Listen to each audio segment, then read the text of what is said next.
Sherry Dudas, and along with my husband Jim Kinsel, we are the owners of Brook Organic Farm. All right, so talk to me about your farming experience.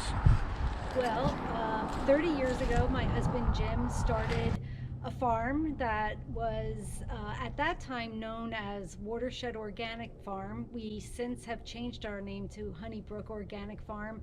And Jim was the first farmer to bring the community-supported agriculture concept to Mercer County. So in that marketing system, we have people who become members of the farm in advance of the growing season, and then every week for about 26 weeks they get a share of produce. We are completely certified organic, and we primarily do produce, vegetables, herbs. We also do some small fruits, and we recently started doing dried beans and nuts. Okay. How many farms do you own or do you work at? Currently, we farm on 4 farms. Right now, we're on the beautiful farm owned by the Watershed Institute, and after 30 years, we are moving to 3 other farms that we have farmed over the years. 2 of them we own, and one of them is a preserve farm owned by Dr. and Mrs. Chowdhury in Hopewell Township.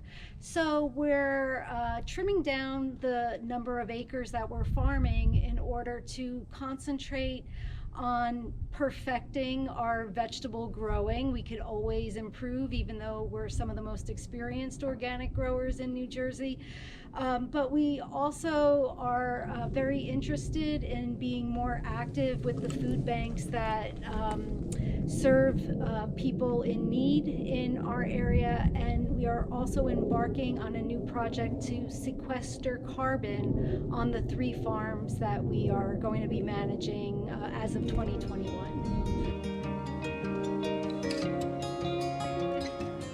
So you've told me that donation has always been something very important to you. Yeah, so even before I came to the farm in 2003, my now husband, Jim Kinsel, was donating produce ever since the beginning of the farm. We had a long-standing relationship with a nonprofit based in Lawrenceville, and this year because of the pandemic, they told us that they could not accept any produce. And so we were really, I guess, kind of anxious about what we would do with the produce that not only does the farm donate, but our farm members donate portions of their share as well. So we do on average donate at least 100 pounds of produce a week. I was speaking with a farm member, Stephanie Gray, who also works with a local food recovery group as a volunteer. And she did let me know that there was a new group forming. This was still back in March, and that they were called Share My Meals. They came out early in our season, which is May and June is when we start harvesting. And we were pleased to find that they do things a little bit different than some of our groups. First of all, they were willing to come out and pick up the produce. So what a lot of farmers will tell you is the biggest challenge for a farm that is trying to operate in a way that generates profit, it's really hard for me to get my produce to the people in need.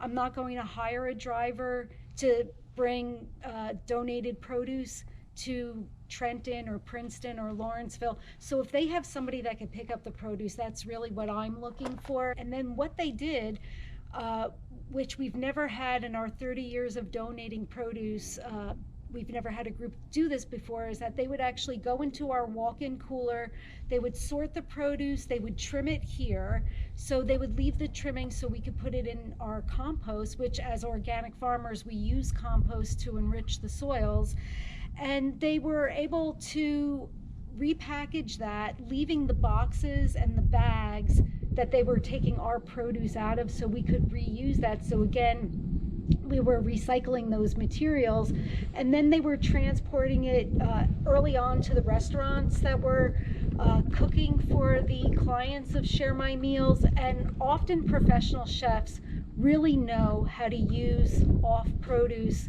in a way that's healthy, that's nutritious, that's delicious. So less of that produce is being wasted, excuse me.